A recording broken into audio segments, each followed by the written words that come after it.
Fala galera, beleza? Então hoje a gente vai continuar falando sobre estatística, essa é a nossa terceira aula sobre estatística. Peço que vocês tenham assistido às outras aulas anteriores, porque vocês vão ver muitas noçõezinhas que a gente vai acabar utilizando nessa aula e que é interessante que você tenha esse domínio para conseguir resolver as questões que estão por vir. Então, vamos lá, né? Estatística não precisa de uma introdução porque a gente já fez uma, né? E como a gente está aqui em sequência, a gente já vai partir para esse próximo conteúdo aqui, que é medidas de dispersão. É o que a gente vai falar hoje. E o que são essas medidas de dispersões? Elas são basicamente uma forma de você trabalhar com os possíveis erros que você tem quando você centraliza a medida. A gente viu que as medidas de tendência central, elas trabalham tentando centralizar a medida, centralizar uma medida ali. Então, se você está trabalhando com variáveis quantitativas, tem a possibilidade de você trabalhar com um número só que descreva aquela população ou descreva aquela amostra ali, dependendo do que você vai fazer na sua pesquisa. Só que quando você centraliza em um, acontece, né, que se tem um centro, existem valores para mais e para menos. O que a gente faz com as medidas de dispersão? A gente trabalha com o conceito de que vai haver erros, e se vai haver erros, né, a gente vai tentar formar uma margem de erro para que trabalhe com a maior quantidade possível de termos dentro daquela pesquisa que você fez, certo? Então, o que acontece? Você centraliza, você usa as medidas de tendência central para centralizar e depois as medidas de dispersão para poder verificar uma margem de erro em que você tem a maior quantidade possível de termos ali dentro, certo? Sem que você precise trabalhar com todos de uma vez. Então, vamos lá. O que a gente vai fazer aqui? Medidas de dispersão, então, são representações que nos ajudam a entender a variação nos dados. Dessa forma, podemos criar margens de erro, trabalhar com maior assertividade. A ideia é trabalhar com as possíveis descentralizações que vão existir na população. Então, uma população que é muito heterogênea, que tem muitos termos diferentes umas das outras, ela vai ter, então, essas possíveis descentralizações. Bem, aqui eu vou trabalhar com essa medida aqui que vai centralizar tudo, mas vai acontecer situações em que vai ter uma quantidade de números para mais, uma quantidade de números para menos. E como a gente já viu, as medidas de tendência central, muitas vezes, elas trabalham com um termo que às vezes nem está dentro da pesquisa, certo? Então, como isso pode acontecer, você tem às vezes você vai ter que trabalhar com as medidas de descentralização para que você consiga dizer assim, ó, essa aqui é a margem, certo? Você vai trabalhar com público de idade, você vai trabalhar com um público que é representado pelo número X, mas existe essa variação aqui também, ó, que vai de tanto até tanto. Então veja aí como é que você vai analisar esses dados. E aí você dá uma margem de erro que vai englobar uma quantidade, vai dar uma assertividade maior e você vai dar uma medida que centraliza aquilo tudo. Beleza? É o caso, por exemplo, das pesquisas eleitorais.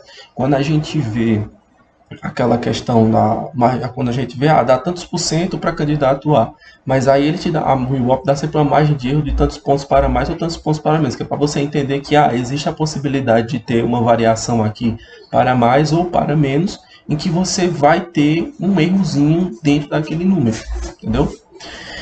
Então, uma observaçãozinha ajuda a entender os possíveis erros de medidas de tendência central. Então, como eu já falei, a gente trabalha com os possíveis erros que vocês vão ter nas medidas de tendência central aqui, nas medidas de dispersão.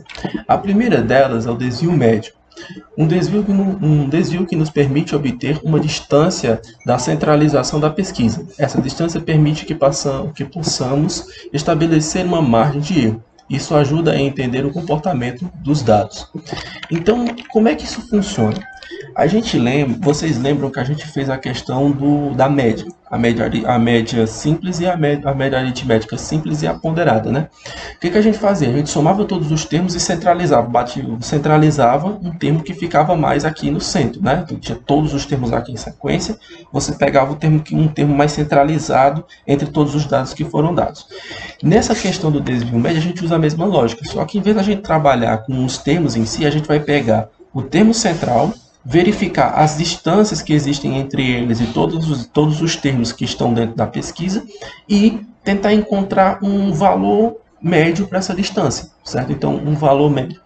Tem distância que é de 5 unidades, tem distância que é de 3 unidades, tem distância que é de 1 unidade.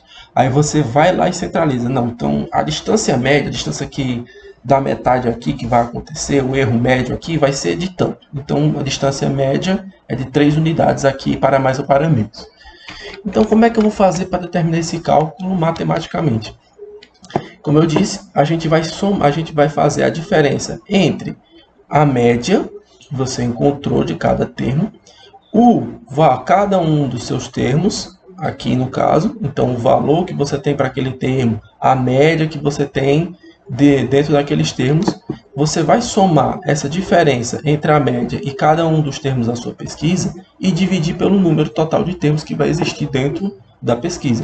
E você vai ter a distância média que acontece entre o valor médio e cada uma das suas respectivas variações, certo? A gente está procurando a variação média aqui no caso. Também pode ser representada como somatório de i igual a 1 até n do módulo de xi menos a média dividido pelo número total de termos. Lembrando, né, que essa barrinha aqui do lado é para representar módulo. Como a gente está trabalhando aqui com distância média, a gente trabalha também com o mesmo conceito de distância geométrica, que é a questão do módulo. Então, eu pego a distância entre o primeiro termo e o termo médio, somo com a distância entre o segundo termo e o termo médio, somo com a distância entre o termo n, que é o último termo, menos o termo médio, e por último, eu divido pela quantidade total de termos. Eu faço isso e encontro a distância média entre aqueles termos lá e entre todos os termos da pesquisa e o seu termo central. Então, como é que isso vai funcionar? Um exemplo aqui. Observar a tabela referente à pesquisa de idades. Em seguida, encontre o desvio médio referente à frequência. Então, o que vai acontecer? Tem aqui as idades possíveis, 10 até 16 anos, e as frequências aqui do lado, que é a aparição de cada uma delas. Primeira coisa é eu calcular a média disso aqui. E como você está vendo, tem uma tabela de frequência, né? Então, o que eu vou fazer? Vou usar vou determinar isso aqui baseado na média aritmética ponderada. Então, fica como um exercíciozinho para você já tentar calcular isso e descobrir que vai ser aproximadamente 12, mas como estamos lidando com anos, né, de idade, então é interessante que você trabalhe com 12 anos. Então, você vai ter o que aqui? A média entre dessas idades aqui vai ser 12 anos, ou seja, eu vou centralizar os valores aqui no 12, certo? A idade vai ser 12. E depois que eu centralizo esse valor aqui, agora eu vou montar uma margem de erro. Primeiro, o que é que eu faço? Eu vou utilizar o desvio médio aqui, no caso a fórmula do desvio médio, ela vem desses dois formatos aqui, certo? E vou simplesmente agora substituir. Agora eu só tenho que ter em mente o seguinte, gente, ó. Você vai trabalhar aqui com o mesmo conceito que a gente trabalhou com média aritmética ponderada. Lembra que se eu for fazer a soma, fazer a média dessas idades aqui, eu somo todas as idades e divido pela quantidade? Show, vai permanecer o mesmo princípio aqui. Agora, o que é que você tem que se ater? Eu vou ter que fazer, então, esse 10 menos 12 10 vezes. Vou repetir essa mesma operação 10 vezes. Então, em vez de eu repetir a mesma operação 10 vezes para colocar no papel, que vai demorar muito, se essa diferença entre 10 e 12 vai permanecer a mesma, é interessante que em vez de eu repetir ela 10 vezes, ó, eu só multiplique ela por 10. Então, como foi que eu organizei aqui para dar uma reduzida, para não precisar fazer 40 repetições, ó? Que você vai observar aqui que tem 40, né? Você vai observar que essas 40 situações, você vai observar que a frequência tem 40 termos. Então, se você for fazer um por um, você vai ter que fazer 40 subtrações em módulo, para depois subtrair tudo, somar tudo e depois dividir por 40. Então, demora. O que é que eu fiz? Ó? Eu fiz a diferença entre a idade média, certo? Cada uma das respectivas idades, e fui multiplicando pela frequência. Então, quem aparecia 10 vezes, como no caso da idade de 10 anos, ó, 10 vezes essa diferença.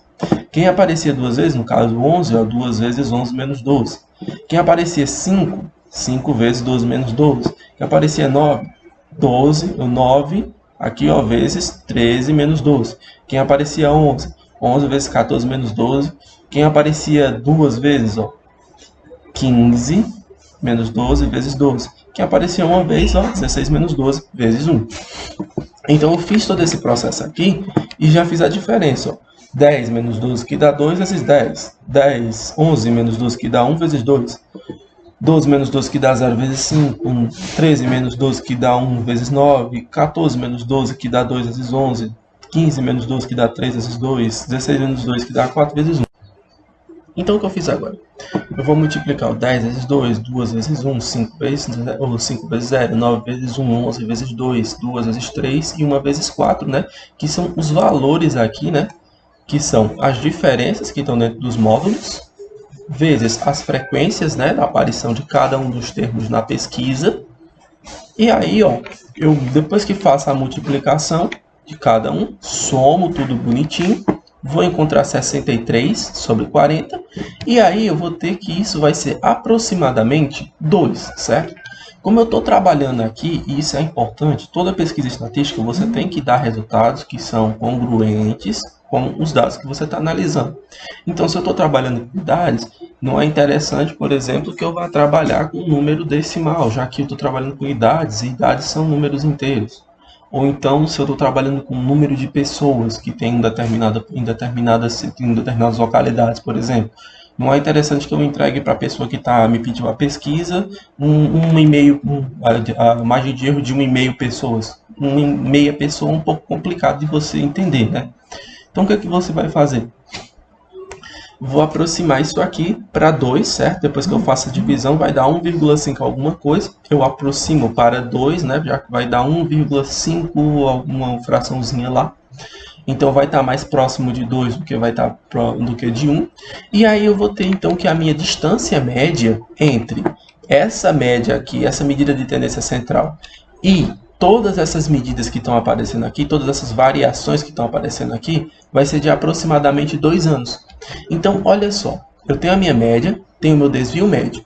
E aí eu vou fazer aqui um desenho para ficar mais fácil. Eu centralizei aqui a minha medida, certo?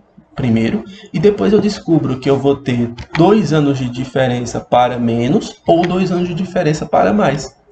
Então, se eu dou o desvio médio e dou a média, eu estou automaticamente dando essa margem de erro aqui, ó. A média de idade é de 12 anos, mas você vai encontrar, em média, pessoas com 2 anos a menos ou 2 anos a mais. E aí vamos fazer aqui uma soma só para a gente ter essa noção, ó. Quando eu dou o desvio médio e a média, eu estou dando, para a minha situação aqui no caso, já que eu tinha 40 pessoas aqui nessa pesquisa, eu estou dando uma margem que vai contemplar 37 pessoas da pesquisa ao todo. Então, 37 de 40, você já percebe que você está dando um número que tem realmente muita relevância dentro da pesquisa que você está trabalhando. Então, a ideia do desvio médio é exatamente essa. Eu dou uma quantidade a mais, uma quantidade a menos, que pode também ter pessoas que se enquadram numa margem de erro aí, beleza? Para poder representar o máximo de gente possível. Então, eu te dou 2 numerozinhos, a média, o desvio médio, e eu já digo para você, ó, em média essa população tem 12 anos, mas ela pode ter também, mas vai aparecer pessoas também em média com 10 anos e vai aparecer pessoas também em média com 14 anos de idade. E aí você já trabalha com uma margem de erro, ó, estou trabalhando com pré-adolescentes até de 10 até 14 anos de idade, e se eu for destinar um produto aí para uma faixa etária de idade, eu já posso tentar destinar esse produto mais voltado para esse público que vai ser mais interessante. Beleza? Então, gente, o que é essa variância V? O quadrado da diferença apresentadas no desvio médio, DM, dividido pelo número total de elementos da pesquisa. Então, vou pegar aquela mesma situação que a gente viu anteriormente, só que em vez de trabalhar com o módulo, trabalho com quadrados. Também posso representar como um somatório de igual a 1 até n de xi menos x médio elevado ao quadrado. Então, vai ser o quê? Cada termo menos a sua média, do mesmo jeito que a gente viu no anterior, só que em vez de trabalhar com módulo, eu elevo essa diferença ao quadrado. Então, vamos lá. Vou pegar a mesma situação, tá? Só que agora a gente vai calcular só a variância e vamos ver o que acontece, ó. Observe a tabela referente à pesquisa de idades, em seguida encontre a variância referente à frequência, né? As frequências. Então, mesma situação, eu calculo aqui a média, que eu vou precisar em todos os casos, né? E depois eu vou fazer agora a substituição aqui dessa forma. Como é que eu faço? Pego cada um dos termos, menos a sua média, né? Elevo ao quadrado e multiplico pela frequência, pelo mesmo motivo que a gente fez no anterior. Então, vou fazer a mesma coisa. Fiz as diferenças aqui, todas elas, certo? Multipliquei pelas frequências de aparição de cada um deles. Vou obter aqui 129 e vou dividir por 40. Vou ter aproximadamente 3. Então, o que acontece aqui? Eu te dou agora, então, essa questão aqui da distância. Eu te dou a média, uma medida de tendência central. Eu centralizo para você que a idade vai ser no 12. E agora eu digo que a variância, a variação que vai haver aí, vai ser de 3 anos de idade. Então, eu vou abrir aqui uma margem de erro para você que vai ser 3 anos para 3 anos menos de 3 anos, certo? Então, vai ser os 12 menos 3, que vai até 9 anos de idade. E aí você percebe que ele já pega a pesquisa aqui, já dá uma esticada para os dados que não foram pesquisados. A gente não tem dados aqui de 9 anos. E ele também aumenta 3 anos a mais em cima desses 12, chegando até os 15 anos de idade. E aqui você tem uma margem de erro de menos de 3 anos para mais ou para menos, né? Que vai contemplar o quê? 39 pessoas. 39 pessoas da pesquisa que haviam 40. É outra forma também de você pegar uma margem de erro. Agora é interessante você analisar que se você tiver com as diferenças muito pequenininhas, certo? Isso aí é um conselho que eu dou quando você for trabalhar com estatística, que se você tem diferenças muito pequenininhas aí no caso, você vai ter situações em que você vai encontrar uma margem de erro que vai ser maior quando você estiver trabalhando com desvio médio, certo? Você vai conseguir contemplar mais termos com desvio médio, e vai ter umas situações em que você vai ter uma margem de erro que você vai conseguir contemplar mais termos com a variância, no caso. Então, por exemplo, se você estiver trabalhando com termos com a diferença, certo? Essa distância entre esses termos, a distância entre o médio e o termo for um número menor do que 1, por exemplo, se você for trabalhar com o desvio médio, você vai ver que o termo ele que a tua margem de erro ela vai ser um pouquinho maior, ela vai contemplar mais termos na pesquisa. Enquanto que se você estiver trabalhando com os termos que são maiores do que 1, a variância ela vai te dar uma margem de erro que ela vai contemplar mais termos do que o desvio médio. Então vai ficar muito a seu critério. Eu estou trabalhando aqui com o mesmo exemplo em todos os casos, que é para você ter essa noção do que acontece. Então não é sempre que a variância vai te dar uma margem de erro maior. Vai depender muito do número que você está trabalhando. Então é bom que você faça os três, você faça todas as formas de entender todas elas para você ter uma noção mais aproximada do que você está trabalhando ali. São 3 que a gente vai trabalhar hoje. E agora vamos para o desvio padrão, que é a raiz quadrada da variância. Então, quando eu calculo a variância, eu simplesmente tiro a raiz quadrada dela e encontro o desvio padrão, que é esse dp. Então, mesma situação, ó. Vou lembrar então aqui que minha variância é 3, tá? Então, observe a tabela referente à pesquisa de idades. Em seguida, encontre o desvio padrão referente à frequência. Então, a gente já viu na anterior que a questão da variância aqui é 3. O que eu vou fazer então? O desvio padrão vai ser a raiz quadrada dessa variância. Então, o desvio padrão vai ser aproximadamente essa raiz quadrada de 3. E você vai ter que isso aqui vai ser aproximadamente 1,7, né? Então, o desvio padrão vai ser aproximadamente 2. A gente já pode então dizer o seguinte, ó, esse desvio padrão, vou trabalhar como sendo 2, vou trabalhar a média como sendo 12, e olha só, quando eu centralizo, eu vou ter 2 anos para menos, 2 anos para mais. Isso vai contemplar os mesmos 37. Então, por que é interessante eu trabalhar com essas 3? Porque eu faço as 3, e quando eu analiso os 3 resultados que eu obtenho de uma vez, o que eu posso fazer? Eu posso ter uma margem de erro mais confiável. Então, é mais interessante para mim ter uma assertividade maior que eu trabalhe com a margem de erro de 2 anos para mais ou para menos. Por quê? Porque a que me deu, a variância me deu 3 anos para mais e para menos, e ela contemplou uma idade de 9 anos que não existe na pesquisa. Então, para que eu trabalhe com uma assertividade maior, é interessante que eu pegue 2 anos para mais ou para menos. Seria como se fosse um tipo de votação, digamos assim, né? Então, duas vão te dar uma margem de erro e a outra vai te dar uma margem diferente. Então, portanto, você já trabalha com aquela margem de erro ali mais aproximada. É uma forma de você trabalhar com os dados de maneira mais coerente. Então, vamos lá. Agora vamos para a atividade de hoje. Então, a atividade de hoje é essa daqui, ó. Analise os dados referentes às alturas dos participantes das pesquisas. Em seguida, analise os dados fazendo uma margem de erro usando as medidas de dispersão. Então, eu vou montar uma margem de erro para esses dados aqui, utilizando essas informações que estão aqui, então as alturas e as suas frequências. Primeiro, eu vou calcular logo essa média e trabalhar com o arredondamento dela desde o início aqui no caso, certo? Então, vou trabalhar logo com 1,6 como sendo minha média. O que é que eu farei com isso? Primeiro, eu vou calcular o desvio médio, né? Que vai ser o quê? Essa média menos cada uma das alturas, certo? Em forma de módulo. Aí eu vou somar todas elas.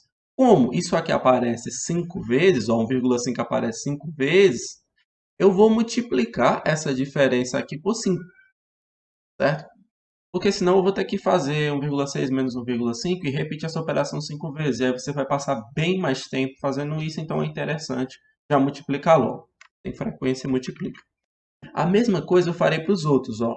1,6 menos 1,50 menos 1,55, 1,6 menos 1,6, 1,6 menos 1,65, 1,6 menos 1,7. E todos eles vezes a frequência respectiva. Fiz as subtrações, multipliquei, gerei isso aqui. Fiz a soma agora, gero 1,45 por 23, tendo que meu desvio médio vai ser 0,06. Anoto as duas medidas aqui. Agora eu vou pegar e vou calcular a variância. Como é que eu faço? Eu pego aquelas diferenças que eu já fiz anteriormente, certo? E antes de eu multiplicar, eu elevo cada uma delas ao quadrado. Elevei ao quadrado, multipliquei depois, gerei isso aqui. Gerando isso aqui, ó, agora eu somo, divido por 23 e gero a variância. Por último, eu pego e calculo o desvio padrão, que vai ser só a raiz quadrada dessa variância. Calculei a raiz quadrada disso aqui, obtive aproximadamente 0,07, e aí você já tem o desvio padrão. Então, bem aqui você vai observar que você tem a média, que é 1,60 m, você vai ter o desvio padrão, o desvio médio, que vai ser de 6 cm, a variância de 5 milímetros e o desvio padrão, que vai ser de 7 centímetros. Então você já observa que a diferença aqui, quando você analisa as três grandezas, você já observa que essa diferença entre eles aqui vai ser uma diferença em centímetros, né? E não em milímetros. A única que está dando em milímetros é a variância. Então, se eu vou fazer uma margem de erro aqui no caso, para poder analisar o máximo de pessoas, contemplar o máximo de pessoas possíveis ainda dentro dessa pesquisa, eu vou ter que fazer o seguinte: o desvio médio vai ser de 0 até, ou vai ser eu vou trabalhar com desvio médio de 6 centímetros de diferença, ou desvio padrão que vai ser de 7 centímetros de diferença. Quando você vem aqui para a pesquisa, que você centraliza, você vai observar que para menos ou para mais, se você tirar 6 centímetros daqui, né, você vai estar com 1,54. Se você tirar 7 centímetros daqui, você vai estar com 1,53. Então, uma diferençazinha muito pouco entre um e outro, eu posso trabalhar com qualquer uma das duas no caso. Mas como eu vou pegar o máximo de gente possível, pega a maiorzinha. E você vai observar que essa 53 vai ser maior do que 1,50 m, né? 1,53 vai ser maior do que 1,50 m. Portanto, essa categoria aqui vai estar dentro da minha margem de erro e essa daqui também. Certo? Se eu aumento aqui 7 centímetros, eu vou ter 1,67. Não vai ser ainda menor do que 1,70. Então, essa categoria, 1,65, vai estar dentro da minha pesquisa. No caso, então, eu vou ter o que aqui? Uma margem de erro que vai de 1,55, vai de 1,55 m até 1,65 m, e a média vai ser de 1,60 m. Então, eu faço uma margem de erro aí e vou contemplar 15 pessoas da pesquisa. Como a gente já viu, essa pesquisa ela vai ter 23 pessoas, então você está contemplando 15 de 23, você está contemplando a quantidade grande de pessoas mesmo, ou você está contemplando uma quantidade grande de pessoas, apesar de colocando a centralização ali no 1,60 m. Beleza? Ou seja, está contemplando a maior parte das pessoas que estão envolvidas na pesquisa, que a ideia aqui é trabalhar sempre com o maior número de pessoas possíveis ou caracterizar a população da melhor maneira, da maneira que generalize o máximo de pessoas possíveis. Então eu posso dizer que a altura da galera aqui, dessa população, ela vai variar entre 1,55 m e 1,65 m. Você vai ter situações muito raras em que vai estar fora desse padrãozinho, desse padrão. A maioria vai estar no meio da cidade, no meio dessa altura. Belezinha? Então, pessoal, essa foi a nossa aula de hoje. Espero que a gente tenha ficado para hoje com a questão do desvio médio, certo? Que vai ser esse módulo das diferenças entre a média da sua população e cada um dos termos, a soma dessas diferenças dividido pelo número total de elementos, que é aquela questão do módulo, a variância, que é você pegar essa diferença entre a média, cada um dos termos da população, elevar ao quadrado, somar todas essas diferenças e dividir pelo número total de elementos, e com a questão do desvio padrão, que seria a raiz quadrada dessa variância. Essas três unidades, essas três formas de desvio, esses desvios, essas medidas de dispersão, que fique claro que são conceitos que a gente utiliza para identificar, ó, existe uma diferença entre a centralização da medida, que é a medida de tendência central, e alguns casos aqui. Esses desvios, essas medidas de dispersão são utilizadas para isso, para dizer para você, ó, tem um centro, mas existe uma diferença para mais ou para menos que ela fica aqui dentro segundo essa medida de dispersão. Beleza? Então a gente trabalha com ela justamente para fazer esse negócio, a questão dessa margem de erro. Ó, trabalho com essa margem aqui. Existe essa quantidade de situações, certo? Existe essa margem aqui que contempla a maior parte das situações, que caracteriza a maior parte dessas pessoas. Então, eu centralizo, depois analiso quem é que é o meu possível erro com as medidas de dispersão, e a partir disso aí eu consigo estudar a população e caracterizar ela de uma maneira mais simples. Belezinha? Valeu e bons estudos!